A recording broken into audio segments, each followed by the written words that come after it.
Media के साथियों ने कहा इमरान साहब आप बिहार में चुनाव प्रचार कर रहे हैं, नीतीश जी के बारे में क्या कहेंगे? मैंने कहा भाई मैं तो जब से बिहार आया हूं एक गाना सुन रहा हूं भोजपुरी में कि छन छन बदले तोहरे मिजाज हो जाऊं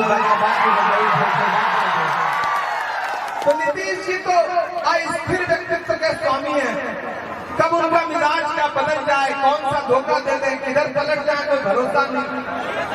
और उधर दिल्ली में बैठे हुए गुजरात के व्यापारी ये सोच रहे हैं कि दिल्ली में बैठ करके बिहार को गुजरात के रिमोट से चलाएंगे।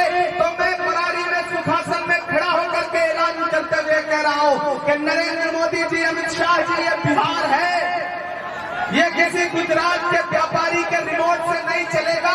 इसकी तकदीर का फैसला बिहार की जनता